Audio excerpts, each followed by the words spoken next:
Hello friends, तो आज की इस वीडियो में हम सीखेंगे सिंपल फोर टक्स ब्लाउज की कटिंग करना step by step. Arm hole और बाजू की कटिंग को मैं डिटेल में बताऊंगी आप लोगों को, और वीडियो को एंड तक देखिएगा। अगर आप मेरे चैनल पर नए हैं तो चैनल को सब्सक्राइब कर लीजिएगा। तो फ्रेंड देखिए, मैं इस ब्लाउज के नाप से आपको नाप लेकर ब्लाउज की कटिंग बताऊँगी। तो देखिए, ये मैंने 36 साइज़ का ब्लाउज है। इसकी अकॉर्डिंग हम जो है ब्लाउज की कटिंग करेंगे, ठीक है। तो देखिए, मैंने सबसे पहले हम यहाँ चेस्ट का नाप ले लेंगे। चेस्ट हमारा कितना है, यहाँ पर देखिए, ये हमारा आ रहा है यहाँ पर 18 इंच। ये देखिए, ये हमारा 18 इंच आ रहा है, तो इसका 2 गुना करेंगे तो 36 इंच हो जाएगा, है ना। तो उसके बाद और यहाँ पर हुक वाली पट्टी से यहाँ पर 9 इंच आ रहा, तो ये 36 साइज का हमारा ब्लाउज है। और इसकी लेंथ को नापेंगे। लेंथ को हमें कभी भी फ्रंट साइड से नहीं नापना चाहिए, हमेशा बैक साइड से लेंथ को नापना चाहिए, क्योंकि फ्रंट में जो है टक्स पॉइंट वगैरह पड़े होते हैं, तो इससे उसकी फ्रंट पार्ट की लंबाई ज़्यादा होती है। तो हमेशा बैक साइड से ही नापना चाहिए ब्लाउज को। ये देखिए, हमारा यहाँ पर तैयार लंबाई 15 इंच आ रही है बैक साइड से। अब हम इसको साइड में रख देंगे, जो भी हमारा नाप है। अब देखिए, हमें यहाँ पर कपड़े को बिछाया है, इसकी लंबाई जो हमने बिछाया उसको देख लेंगे पहले। ये देखिए, हमने 36 साइज के अकॉर्डिंग यहाँ पर 11 इंच पे बिछाया। 9 इंच फिटिंग और 2 इंच एक्स्ट्रा लेते हुए इस तरीके से हमें 11 इंच पे कपड़े को बिछा लेना है। फोल्ड करके डबल फोल्ड करेंगे इसको पहले, इस तरीके से। अब मैं दोबारा से आपको दिखा देती हूँ। ये देखिए, यहाँ से इंची टेप को रखा और यहाँ पर देखिए हमारा 11 इंच आ रहा है। ये हमारा देखिए 9 इंच पर फिटिंग और 2 इंच एक्स्ट्रा लूजिंग, ठीक है। इस तरीके से कपड़े को डबल फोल्ड में बिछाया है। और आप देखिए, हम यहाँ पर लेंथ को लेंगे अपने ब्लाउज की। तो हमारी ब्लाउज की लेंथ तैयार थी 15 इंच, तो उसमें सबसे पहले नीचे 1.5 इंच इस तरीके से छोड़ देंगे। ये हमारा तुरपाई मार्जिन हो गया। इधर भी निशान लगाएंगे 1.5 इंच पर, जिससे हम सीधी लाइन खींच सकें इस तरीके से। अब हम देखिए, इस तरीके से इसको स्केल की मदद से सीधी लाइन खींच लेंगे, जिससे हमें पता चलता रहेगा कि ये हमारी तुरपाई मार्जिन है नीचे, और जैसे कटिंग करने में कोई दिक्कत नहीं आएगी। फ्रंट बैक पार्ट छोटा या बड़ा नहीं होगा, इसलिए इसको पहले से ही तुरपाई मार्जिन नीचे की तरफ निकाल देते हैं। उसके बाद हमें देखिए लेंथ ले लेनी है। लेंथ हमने यहाँ पर 15 इंच हमारी तैयार थी, तो यहाँ पर 15.5 पर निशान लगाएंगे, क्योंकि हाफ इंच हमारा शोल्डर है। जब हम सिलाई करेंगे तो शोल्डर में चला जाएगा आधा इंच। और इस तरीके से देखिए, अब यहाँ पर हम लगाएंगे अपने शोल्डर का निशान। शोल्डर हमने यहाँ पर लिए हैं 6 इंच पर। अब इस तरीके से इसको भी सीधी लाइन खींच लेंगे यहाँ पर। ये हमारी येलो कलर की चौक है, तो फ्रंट कम इसमें मार्क पता चल रहे हैं, और कपड़ा हमारा क्रीम कलर का है, इसलिए। यहाँ पर देखिए, हमने 6 इंच पर आर्म होल ले लेने हैं यहाँ से, इस तरीके से, और इसको एक बॉक्स बना लेंगे। सीधी लाइन खींच लेंगे यहाँ से। अब इसका सेंटर पॉइंट निकालेंगे इस तरीके से। यहाँ पर इंची टेप को रखते हुए इसको डबल में कर लेंगे, इसका सेंटर पॉइंट निकालेंगे। उसके बाद यहाँ सेंटर पॉइंट तक सीधी लाइन खींचेंगे, जिससे हमारे आर्म होल का जो शेप है बिल्कुल परफेक्टली आता है, और मतलब फिटिंग करने में। और इस तरीके से गुलाई दे देंगे, और नीचे की साइड एक सूत का आर्म होल को नीचे की साइड कर देंगे यहाँ से। अब देखिए, हम फिटिंग यहाँ हमने 9 इंच पर लिया है, और इस तरीके से सीधी लाइन खींचते हैं। 9 इंच पर हमारी फिटिंग की लाइन है, और 2 इंच हमारा एक्स्ट्रा कपड़ा है मार्जिन का, ठीक है। तो इस तरीके से देखिए, अब हमने गले का नाप ले लेना है। गले का नाप हम यहाँ पर 2.25 इंच रखेंगे, गले की चौड़ाई को। अब यहाँ पर हम गले की लंबाई ले लेंगे। गले की लंबाई इस तरीके से हम यहाँ पर 6.5 इंच पर ही रखेंगे। हमें यहाँ पर ज़्यादा बड़ा गला नहीं बना रहे हैं, छोटा ही बनाएंगे, इसलिए हमने यहाँ पर 6.5 इंच पर रखेंगे गले को, और इस तरीके से एक बॉक्स बना लेंगे। अब देखिए यहाँ से आधा इंच पर इस तरीके से निशान लगाएंगे और यहाँ से नेक की गुलाई दे देंगे।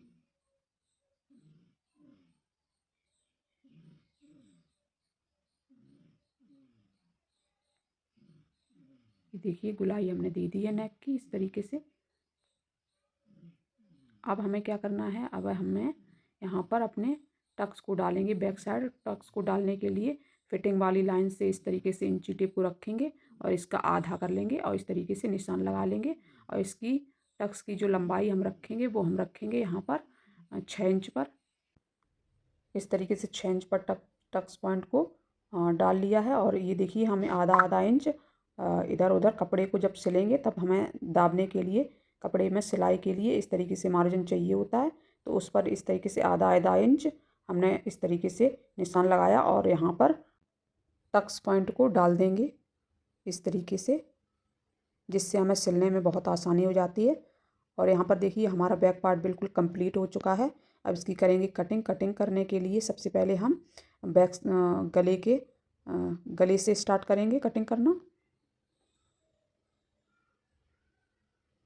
कटिंग बहुत हिसाब से कीजिएगा, जहाँ जहाँ पर हमने मार्किंग की है उसी पर कटिंग कीजिएगा। नीचे जो हमने तुरपाई मार्जिन छोड़ा है उसको कटिंग नहीं करेंगे, क्योंकि हमारा वो जब हम ब्लाउज को सिल लेंगे उसके बाद इस पर तुरपाई करेंगे, इसलिए वो उसको हम कटिंग नहीं करेंगे। और जो भी हमारा जिधर भी निशान है उस पर ही कटिंग करेंगे, केवल तुरपाई मार्जिन वाली लाइन को छोड़कर। ठीक है, ये देखिए हमारे बैक पार्ट की कटिंग हो चुकी है। अब हम करेंगे फ्रंट पार्ट की कटिंग। तो फ्रंट पार्ट की कटिंग करने के लिए इस तरीके से कपड़े को, जो भी हमारा फोल्ड था उसी को इस तरीके से आगे तरफ खींच लेंगे।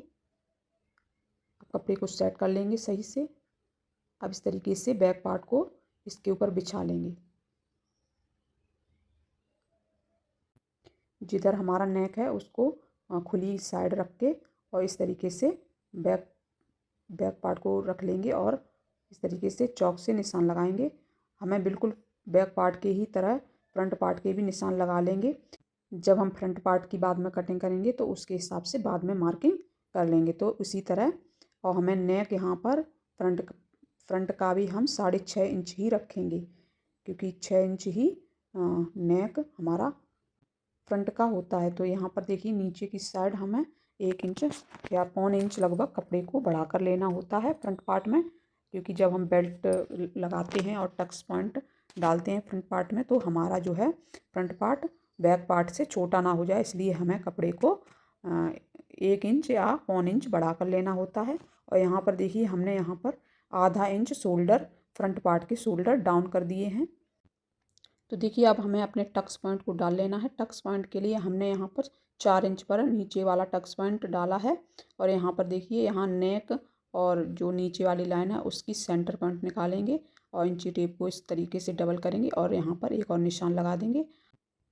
अब देखिए हमें क्या करना है, यहाँ से हम शोल्डर से इंची टेप को रखेंगे और यहाँ पर 10.5 इंच पर इस तरीके से एक बिंदु बना लेंगे। ठीक है, बिंदु बनाने से क्या होता है, हमें बिल्कुल सेंटर मिल जाता है टक्स के लिए। और यहाँ से 1.5 इंच का गैप रखते हुए इस तरीके से निशान लगा लेंगे, जिससे हम अपने टक्स पॉइंट को बहुत ही आसानी से डाल सकते हैं। तो यहाँ से देखिए हमने यहाँ पर 1.5 इंच पर अपने सारे टक्स पॉइंट इस तरीके से निशान लगा लेंगे। और इनको इस तरीके से देखिए ये वाला हमारा पड़ गया।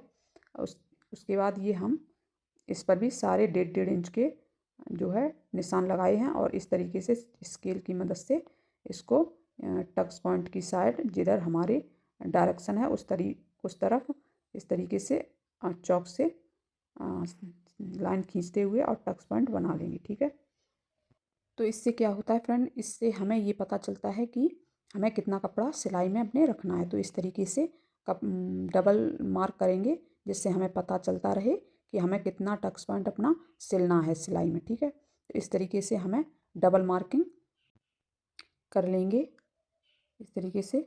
ये देखिए हमारे जो है फ्रंट पार्ट की भी मार्किंग हो चुकी है। अब इसकी करेंगे कटिंग। ठीक है, कटिंग करने के लिए सबसे पहले हम नीचे से इस तरीके से इसकी कटिंग करना शुरू करेंगे यहाँ से, और यहाँ से फिर अब शोल्डर की तरफ से कटिंग करेंगे। कटिंग बहुत ध्यान से कीजिएगा, जहाँ पर हमने मार्किंग की है उसी पर कटिंग कीजिए और कपड़े को बिल्कुल नहीं खिसकाएंगे इधर उधर, वरना हमारी जो है कटिंग ख़राब हो सकती है। तो देखिए हमने फ्रंट पार्ट की कटिंग कर ली है। अब इनको ये हमारा जो जॉइंट है वो भी खोल देंगे इस तरीके से। तो फ्रेंड हमारे फ्रंट और बैक दोनों पार्टों की कटिंग हो चुकी है। अब इनको कर देंगे साइड में। अब हमें करेंगे बाजू की कटिंग। बाजू की कटिंग करने के लिए हमें कपड़े को इस तरीके से सीधा निकाल लेना है। जितनी लंबी हमें बाजू चाहिए उस हिसाब से कपड़े को इस तरीके से कटिंग कर लेंगे। जिस भी साइज़ का हम ब्लाउज बना रहे हैं उसी हिसाब से बाजू के कपड़े की भी कटिंग करनी होती है। तो हमें यहाँ पर 36 साइज़ ब्लाउज बना रहे हैं तो 36 इंच ही हमें लंबा कपड़ा यहाँ पर कटिंग करना है। और यहाँ पर देखिए चौड़ाई तो हम जिस जिस हिसाब से अपनी बाजू की लंबाई रखना चाहें उस हिसाब से हम कपड़े की चौड़ाई को लेंगे। लेकिन हमें लंबाई जैसे 36 का बना रहे हैं तो हमें लंबाई लेनी है 36 इंच ही, ठीक है। और अगर हम 40 साइज़ का ब्लाउज बना रहे हैं तो 40 साइज़ ही लंबाई रखनी होती है कपड़े की। तो यहाँ पे देखिए 18 इंच डबल फोल्ड में हमारा कपड़ा आ रहा है। और यहाँ पर देखिए डबल फोल्ड से हम 4 फोल्ड में कर लेंगे कपड़े को इस तरीके से। अब देखिए मैं आपको यहाँ से नाप के दिखा देती हूँ बाजू हमने कितना चौड़ा कपड़ा लिया है बाजू के लिए। तो यहाँ पर देखिए हमने 9 इंच ही चौड़ा कपड़ा लिया है क्योंकि हम 36 साइज़ की बाजू कटिंग करेंगे, 36 साइज़ ब्लाउज की। तो देखिए यहाँ पर हमने 4 फोल्ड कपड़े को कर लिया है। और इस तरीके से मैं आपको दोबारा नाप के दिखा देती हूँ। ये देखिए हमारा 9 इंच ही है। और इस तरीके से हमें, तो देखिए जहाँ पर हमारा बंद साइड है वहाँ से इस तरीके से नीचे से 1.5 इंच लगभग कपड़े को छोड़ देंगे। ये हमारा फिर से तुरपाई मार्जिन है क्योंकि हम सिंपल ब्लाउज में तुरपाई मार्जिन हमें छोड़ना ज़रूरी होता है जिससे हमारी बाजू नीचे पलट सके। और इस तरीके से हम देखिए यहाँ पर 6 इंच लंबी बाजू बनाएंगे तो 6.5 इंच पर यहाँ हमने मार्क किया है। और ये नीचे वाला हमारा तुरपाई मार्जिन जो तुरपाई में चला जाएगा उसके बाद हम ये हमारी टोटल बाजू 8 इंच की हो जाएगी, नीचे से 1.5 इंच ऊपर से 6.5, ठीक है। तो इस तरीके से एक लाइन खींच लेंगे जहाँ से हमने बाजू की जो लेंथ रखनी है वहाँ से इस तरीके से एक लाइन खींच ली है। अब यहाँ से देखिए हम 3 इंच पर एक और लाइन खींचेंगे जिस पर हम बाजू को डाउन करेंगे। इस तरीके से देखिए 3 इंच पर हम बाजू को डाउन करेंगे तो यहाँ पर हमने दूसरी लाइन भी खींच ली और ये हमारी हो गई तुरपाई वाली लाइन नीचे वाली। तो देखिए अब हमें यहाँ से 2 इंच पर इस तरीके से फिटिंग के लिए ये निशान लगा देना है। खुली साइड लगाएंगे ये निशान हम। अब देखिए यहाँ से हम जो बंद वाली साइड है वहाँ से हम 1.5 इंच पर निशान लगाएंगे, ठीक है। अब यहाँ 1.5 इंच पर जो निशान लगाया है और जो हमने नीचे की पीछे की साइड 2 इंच पर निशान लगाया उसका सेंटर पॉइंट निकालेंगे इंची टेप को रखकर इस तरीके से और इसको गुलाई दे देंगे। ये हमारी बन गई बाजू की शेप। अब हमें जो भी हमारी फिटिंग है बाजू की उस हिसाब से इस तरीके से मार्क करेंगे। तो हमारी बाजू की फिटिंग है यहाँ पर 5.5 इंच और 6.5 इंच पर इस तरीके से लूजिंग देंगे हम 2 इंच का। और इस तरीके से जहाँ पर हमने 2 इंच का निशान लगाया था वहाँ पर इस तरीके से लाइन को मिला देंगे और ये हमारी एक्स्ट्रा मार्जिन भी इस तरीके से मिला देंगे लाइन को। और यहाँ पर हम आधा इंच का शोल्डर डाउन कर देंगे, ये हम फ्रंट पार्ट के लिए डाउन करेंगे इस तरीके से। मैं आपको शोल्डर डाउन करने का फ्रंट पार्ट में एक और तरीका बताऊंगी जो बहुत ही ज़्यादा आसान है, उसे भी आप ज़रूर सीखिएगा। तो इस तरीके से देखिए जहाँ पर हमने बाजू की मार्किंग की है वहीं पर कटिंग कर लेंगे और नीचे वाली तुरपाई मार्जिन वाली लाइन को कटिंग नहीं करेंगे। तो इस तरीके से देखिए हमारी बाजू की कटिंग भी कंप्लीट हो गई है। अब यहाँ पर देखिए हम कट लगा देंगे जिससे हमें बाजू की जब हम फोल्डिंग करें तुरपाई के लिए तब हमें कोई दिक्कत ना हो, तो इसलिए हम यहाँ पर कट लगाएंगे, ठीक है। एक कट हम लगाएंगे यहाँ पर जहाँ हमने फिटिंग बाजू की फिटिंग के लिए जो निशान लगाया था वहाँ पर। अब हम देखिए इस कपड़े को बाजू को उल्टा करेंगे और यहाँ से इस तरीके से खिसका लेंगे, जहाँ से हमने जो कट लगाया था वहाँ तक खिसकाएंगे कपड़े को, ठीक है। अब ये देखिए हमारा जो कटिंग के लिए हमें मार्जिन मिल गया है। अब इसी पर हम कटिंग कर लेंगे अब जिससे हमारे जो फ्रंट पार्ट में जो गुलाई दी जाती है बाजू में डाउन किया जाता है शोल्डर, वो हमें अब बहुत ही आसानी से मिल जाएगा। तो आप देखिए हम वहीं से इस बाजू को सही कर लेंगे और ये देखिए हमारा जो है वो डाउनिंग बहुत ही आसानी से मिल गई है। मैं आपको पास से दिखा देती हूँ। ये देखिए, देखिए यहाँ से अगर हमारा जो पार्ट है वो छोटा बड़ा बाजू हो गया हो तो यहाँ से इसको छाँट कर सही कर लेंगे। तो हमारी देखिए बाजू की कटिंग बहुत ही आसानी से हो चुकी है। तो देखिए मैं यहाँ से आपको बाजू को नाप कर दिखाऊंगी, जिससे आपको पता चले कि हमारी बाजू की कटिंग एकदम परफेक्टली हुई है या नहीं। तो देखिए यहाँ से हम सबसे पहले आधा इंच शोल्डर को सिलाई के लिए छोड़ देंगे। ये हमारा सिलाई मार्जिन हो गया आधा इंच। इस तरीके से सीधी लाइन खींच देंगे। अब यहाँ से हम अपनी जो बाजू है हमारी उसको इस तरीके से गुलाई में मिलाएंगे आर्म होल से। ये देखिए बिल्कुल ही परफेक्टली हमारी बाजू। तो देखिए हमारे बाजू का नाप बिल्कुल सही आ रहा है। यहाँ से देखिए बिल्कुल भी छोटी बड़ी या पार्ट छोटा बड़ा नहीं है। आर्म होल के नाप का ही कटिंग हुआ है बाजू। अगर वीडियो अच्छी लगी हो तो चैनल को सब्सक्राइब कर लीजिएगा। तो मिलते हैं नेक्स्ट वीडियो में, तब तक के लिए थैंक्स फॉर वॉचिंग।